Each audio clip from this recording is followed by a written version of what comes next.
मित्रांनो, कधी कधी काय होतं माहितीये की काही गोष्टी आपल्याला ठाऊक असतात, आधीच कळलेल्या असतात. माझ्या बाबतीत तर असं खूप वेळा होतं. पण ते होतंय याचं कारण असं आहे की माझा एक स्वभाव आहे. मी ना असं कोणाशी फ्लर्ट नाही करत. मी फ्लर्टिंग नाही केलं, प्रेम केलं. नुसतं प्रेम नाही केलं, प्रेम जिच्यावर केलं त्याशी लग्न पण केलं. नंतर पण राजकीय आयुष्यामध्ये जरी अनेक गॉडफादर आले, गॉड ब्रदर आले गेले वगैरे वगैरे, तरी देखील ते राज कपूरचं एक हे होतं माहितीये. राज कपूरला एकदा कोणीतरी विचारलं की जी जी हिरोईन तुझ्या पिक्चरची असते तिच्याशी तू अफेअर का करतोस, तिच्या प्रेमात पडल्यासारखं त्या काळात का वागतोस. तर तो म्हणाला, मला त्या हिरोईनवर प्रेम केल्याशिवाय तिला डायरेक्टच नाही करता येत. माझंही तसं आहे. मी त्या व्यक्तीवर प्रेम केल्याशिवाय, तिच्याशी माझ्या मनाचं कुठेतरी नातं जुळल्याशिवाय त्या व्यक्तीसाठी काम करू शकत नाही. आणि जेव्हा मग त्या व्यक्तीशी मी मनाचं माझ्या नातं जुळतं, त्यावेळेला मग माझ्यासारखा त्याच्यासाठी एसेट नाही. त्यामुळे डोंबिवलीमध्ये मनसेचे राजू पाटील, किती वर्ष झाली आता त्याला, मला वाटतं बरी 10 वर्ष होत आली, एक नातं जुळलंय त्याशी. म्हणजे त्याच्याकडे मी त्याला फोन करतो की मला पुढल्या आठवड्यामध्ये 8-10 प्रकारची मासळी आणि नॉनव्हेज खायचं आहे, तर चला प्रोग्राम ठेवा. आणि तासन तास, 4-4 तास, 5-5, पहाटे 3-3, 4-4 वाजेपर्यंत गप्पा मारत बसतो त्याशी. त्याचं राजकारण राजू पाटीलचं मी सगळं असं कौतुकाने निहाळतोय. माझ्या आयुष्यामध्ये कितीतरी असे तरुण आले, कितीतरी असे नेते आले, कार्यकर्ते आले. जे कार्यकर्ते होते ते नेते माझ्या साक्षीनी साथीनी पण बनले. कोणी कर्मवीर झाले, कोणी धर्मवीर झाले, हा, कोणी नव्या मुंबईचे कार्यसम्राट झाले. हो, किमान ठाणे जिल्ह्यातल्या किमान 5 नेत्यांच्या आयुष्यामध्ये माझी भूमिका आहे, त्यांची भूमिका आहे माझ्या आयुष्यात. अर्थात मला राजू पाटील बद्दल पहिल्यापासून आधी कुतूहल होतं, उत्सुकता होती. आणि नंतर जसं सहवास आमचा दोघांचा एकमेकांचा झाला, तसं एक प्रकारचं मैत्रीचं नातं झालं.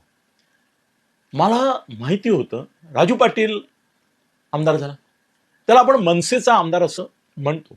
पण वस्तुस्थिती अशी की अख्ख्या महाराष्ट्रात 288 मतदारसंघात एकच जर राजू पाटील निर्माण होत असेल आणि आमदार होत असेल एकटा महाराष्ट्रात, तर त्याचं श्रेय मी मी काय राजू पाटील नाही. तो निष्ठावंत आहे, तो श्रद्धावंत आहे, तो भक्त आहे, तो राज ठाकरे यांच्या करता जान कुर्बान असा माणूस आहे. पण मी पत्रकार आहे, मी विश्लेषक आहे. मी विश्लेषण करताना असं म्हणतो की 288 मध्ये फक्त जर एक राजू पाटील निर्माण होत असेल, निवडून येत असेल, तर 100% राजू पाटील हा राजू पाटील म्हणून निवडून आला. मनसेचा उमेदवार म्हणून नाही आला, मनसेच्या मतांवर नाही आला, राज ठाकरे यांच्यामुळे नाही आला. त्याचं कौतुक आहे की तो आपल्या यशाचं श्रेय राज ठाकरे यांना त्याने दिलं. ते म्हणजे देव असतो आणि आपणच आपलं कार्य करतो. कर्म आपलंच असतं, फळही आपलंच असतं. पण आपण काय म्हणतो, देव नवसाला पावला की देवामुळे मला दिलं असं म्हणतो. राजूची राज ठाकरे त्याचं दैवत असल्यामुळे तो असं म्हणतो की मला आमदारकी ही राजसाहेबांमुळे मिळाली. पण खरं असं आहे की अपक्ष म्हणून सुद्धा तो, जरी त्यावेळेला विशिष्ट एक परिस्थिती असते, लोकांची मनस्थिती आहे, त्या काळामध्ये तो अपक्ष उभा राहिला असता तरी आलाच असता, इतकी त्याची लोकप्रियता त्यावेळेला कळसाला होती. आज मला असं वाटतं की कल्याण डोंबिवलीमध्ये जे काय घडलंय ते दिशा दिग्दर्शक असं आहे. मनसेला नवी दिशा राजू पाटीलच्या त्या एका पावलामुळे मिळालेली आहे. दुसऱ्या कोणाचं डेअरिंग झालं नसतं मित्रांनो. राज ठाकरे ते राज ठाकरे म्हणजे काय आहे हे राज ठाकरेंशी संबंध आलेल्या माणसांना विचारा. का थरथरतात पाय त्यांच्याच सहकार्यांचे, का जीभ उठत नाही बोलायला त्यांच्याच आजूबाजूच्या लोकांची, का कोणी त्यांच्या नादाला लागत नाही, आपला नाद करायचा नाही, का नाही लागत, का कोणी त्यांना सल्ला द्यायला जात नाही. आज माझ्यासारखे मित्र आहेत त्यांचे, ज्यांनी त्यांना तरुणपणापासून पाहिलेलं आहे. त्यामुळे मी बोलतो त्यांच्याशी किंवा मीच लिहितो की सांगतो. पण मोठमोठे पत्रकार सुद्धा म्हणतात, कुठे आपण याचं करावं भलं, तो म्हणतो माझंच खरं. तसं काहीतरी उगाच आपल्याला काहीतरी बरं, राज ठाकरेंच्या बाबतीत सगळ्यात मोठी भीती म्हणजे ते अपमान करतील ही आहे. त्यांच्या कार्यकर्त्यांच्या मध्ये पण दहशत कसली आहे, एकट्यात नाही अपमान करणार, 4 चौघातच करणार. ती राज ठाकरे स्टाईल, 4 चौघात करणार. पण राजू पाटील आहे म्हणूनच त्यांनी एकनाथ शिंदे यांच्याशी हातमिळवणी केली आणि विकासाचं कारण दिलं. ते योग्य आणि खरं आणि 100% लोकांच्या हिताचं आहे, मनसेच्या हिताचं. खरी स्थिती अशी आहे की राज ठाकरे यांनाही पर्याय नव्हता जर राजू पाटीलला त्यांनी म्हटलं असतं की नाही जायचं, तर कदाचित राजू पाटील नसता गेला, साहेबांचा शब्द. पण जे 5 निवडून आलेले मनसेचे लोक आहेत त्यांना तो नसता म्हणाला की तुम्ही नका जाऊ. ते गेले असते आणि ते 5च्या 5 एक रकमी चक्क शिंदे सेनेतच गेले असते. राजू पाटील मुळे केवळ ते आज मनसेत आहेत. मला माहितीये बाबा, माहितीये. ते 5ही जण शिंदे सेनेतच गेले असते जर राजू पाटीलनी राजसाहेबांकडून ही परमिशन आणली नसती आणि मनसे म्हणून त्यांनी कॉम्प्रोमाइज केलं नसतं, ते गेलेच असते. आणि आज ना उद्या राजू पाटीललाही जावं लागलं असतं. तो विषय वेगळा. पण राज ठाकरे या निमित्ताने आले, एकनाथ शिंदेबरोबर आले. एकनाथ शिंदेबरोबर आले म्हणजे नॅचरली ते कसं आहे की मी समजा या मुलीशी लग्न केलं तर तिचे आईबापही माझे होतात ना, तिचा भाऊ माझा मेवणा होतो, प्रत्येकाशी एक नातं आहे, ही मेवणी होते, हो की नाही. ते तसं आहे की एकदा तुम्ही एकनाथ शिंदेशी नातं केलं की मग त्यांचं नातं ज्यांच्याशी आहे त्यांच्या सगळ्यांशी तुमचं नातं होतं ना बाबा. म्हणजे देवेंद्र फडणवीसशी पण होतं, रवींद्र चव्हाणशी पण होतं, भाजपशी पण होतं, अजितदादाशी पण होतं. ते सावत्र असले तरी ते सावत्र घराणं आहे, पण ते आहे ना आपल्याबरोबर.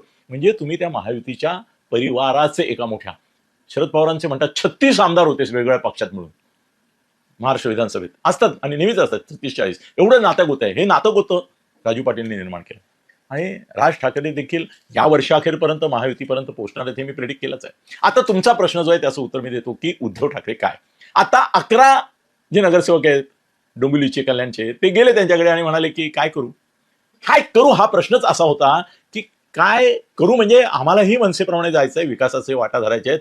तुम्ही परवानगी दिली तर तुमच्या सकट तुमचा झेंडा घेऊन जाऊ, नाही तर दांडा ठेवा तुमच्याकडे, झेंडा ठेवा तुमच्याकडे, दांडा घेऊन आम्ही जातो. 11च्या 11 जाण्याच्या मार्गावर आहे. उद्धव ठाकरेंनी पर्याय नाही. महाराष्ट्रात सगळीकडे ही स्थिती होणार आहे.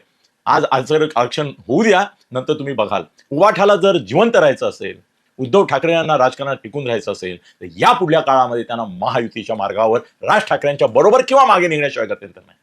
राज ठाकरे आधी जातील, लवकर जातील, त्यांच्याशी समझोता करतील, वेगवेगळ्या पातळीवर आधी कार्यकर्ते सोडतील, मग स्वतः करतील. पण उद्धव ठाकरे जातील की नाही या प्रश्नाचं उत्तर मी तुम्हाला आता देतो. बऱ्याच गोष्टींचा विचार करावा लागेल, बरेच मुद्दे काढावे लागतील, शिंदेची प्रतिक्रिया काय असेल ते बघावं लागेल, दुय्यमपणा उद्धव ठाकरे कुठपर्यंत घेतात ते बघावं लागेल. नाहीतर 2च पर्याय उद्धव ठाकरेंपुढे, एक स्वतः पक्षासकट महायुतीला सहकार्य करणं बाहेर राहून किंवा आत जाऊन, किंवा उबाठामधले उरले सुरले आमदार, खासदार आणि नगरसेवक हे उघड्या डोळ्यांनी मनसेचे जसे गेले की याल तर तुमच्यासह नाही तर तुमच्याशिवाय तसे जाताना बघणं. उद्धव सगळा पक्ष घालवण्यापेक्षा स्वतःच फडणवीसांशी कॉम्प्रोमाइज करणं पसंत करतील आणि फडणवीस देखील त्यांना स्वीकारतील, कारण त्यांचंही राजकारण असं आहे की तेही एकनाथ शिंदेना पर्याय आहे ही भावना जपू इच्छितील. त्यामुळे महायुतीत भाजपबद्दल उद्धव ठाकरे येतील या प्रश्नाचं उत्तर होय. वेट वेट वेट, वाट पहा वाट.